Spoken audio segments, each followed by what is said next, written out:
real props to the New York Police Department, who has gotten the shooter in the subway, and also to the gentleman who helped to call Crime Stoppers or whatever he called to get the New York police there. The subway shooter is off the streets. This just happened in the last hour. They are having press conferences right now. He was arrested in Manhattan. He was still in New York City some 30 hours after the shooting. I tweeted out a couple of videos. In general, I try to avoid sharing the names of mass shooters because I believe that actually makes mass shootings more likely. Because people say, why do you do that, Clay?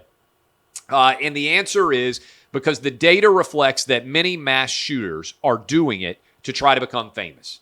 As crazy and outlandish and indefensible as that is, a lot of people are making the choice to partially become mass shooters because of the amount of attention they get from the media.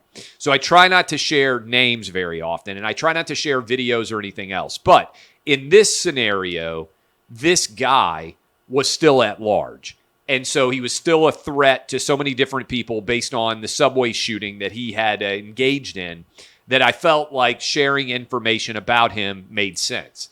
And I did a deep dive this morning into this alleged suspect in the shooting who now has been arrested by New York police. And what is wild here is he is an incredibly detailed racist. And I posted a couple of different videos. One where he was angry that Ketanji Brown Jackson, the newest Supreme Court justice, had a white husband. Another one of him just walking on the street screaming racial slurs at people. And so I've been arguing this for years. I'll continue to argue it for years. We have many racists in America. But guess what? They aren't all white.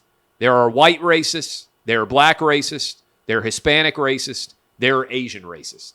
Whatever ethnic group you are a member of, whatever identity group you are a member of, they're racists. That is the reality. Imagine how much different our national conversation would be if we condemned racism, not just when it's white people and they're easy targets, but racism of all types, whether it's white, black, Asian, or Hispanic generated. This guy is a black racist. Evidence clearly that he is a black racist. Now, it remains to be seen what exactly he was attempting to do in his shooting, but it was clearly a terror-related attack on that subway. And what I would point out to you is this. There are a bunch of black racists who have been accused of crimes recently, and many of those, because they're not white guys perpetrating racial attacks, vanish in the media. And I just want to remind you of a few of them. Remember the mayor in Louisville, the Jewish mayor? A BLM activist attempted to assassinate him and then was allowed out on bail after BLM in Louisville paid for his bail. That story basically disappeared. An attempted assassination by a black man of a Jewish mayoral candidate in Louisville, and he gets out on bail almost immediately, and it's paid for by Black Lives Matter, and the story essentially vanishes, okay? How about Waukesha? Up there, we had what appears to be a racially motivated attack where a black man driving an SUV mowed down a series of white people at a Christmas parade.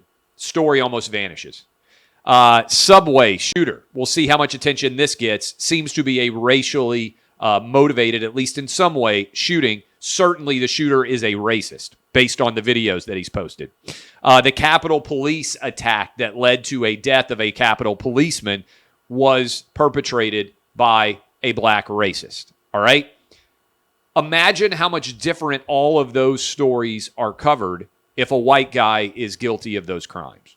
And I'm not saying this to try to toss any sort of race as responsible exclusively, but I just want everybody watching and listening this to think about how much better national discourse in America would be if we just adopted the premise, which is 100% true, that black, white, Asian, and Hispanic people should all be can all be racist, and we should treat all racism the same regardless of where it comes from.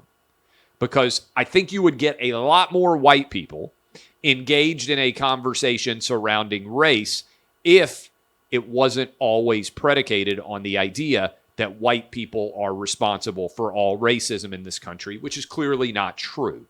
And I want you to pay attention to how this story is covered compared to how other stories have been covered and how quickly they vanish in nature.